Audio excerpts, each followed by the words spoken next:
ഇന്നത്തെ ചോദ്യം നോക്കാം. കടലിന്റെ ആഴം അളക്കുന്നതിനുള്ള ഉപകരണമാണ് സോണാർ. ഇതിൽ ഉപയോഗിച്ചിരിക്കുന്ന തരംഗം ഏത്?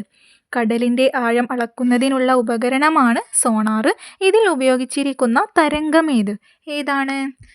ഉത്തരം ഓപ്ഷൻ എ ആണ്. അൾട്രാസോണിക് ആണ്. ഏതാണ്? അൾട്രാസോണിക്. അൾട്രാസോണിക് തരംഗങ്ങൾ ഉപയോഗിച്ച് ജലത്തിനടിയിലെ വസ്തുക്കളിലേക്കുള്ള അകലം, അവയുടെ ദിശ, വേഗം എന്നിവ കണ്ടെത്താൻ ഉപയോഗിക്കുന്ന ഉപകരണമാണ് സോണാർ. എന്താണ്?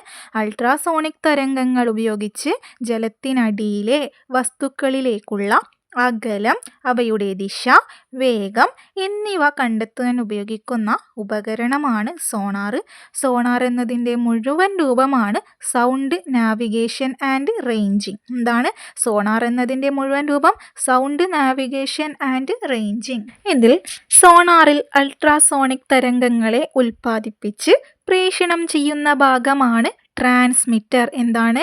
ട്രാൻസ്മിറ്റർ. സോണാറിൽ അൾട്രാസോണിക് തരംഗങ്ങളെ ഉൽപ്പാദിപ്പിച്ച് പ്രേഷണം ചെയ്യുന്ന ഭാഗമാണ് ട്രാൻസ്മിറ്റർ. ഇത് 10ാം തലം പ്രാഥമികം 2025 ജനുവരിയിൽ ചോദിച്ച ചോദ്യമാണ്. ഇത്തരത്തിൽ പ്രീവിയസ് ഇയർ ചോദ്യം ലഭിക്കാൻ എൻ്റെ ചാനൽ ഒന്ന് സബ്സ്ക്രൈബ് ചെയ്യണേ. താങ്ക്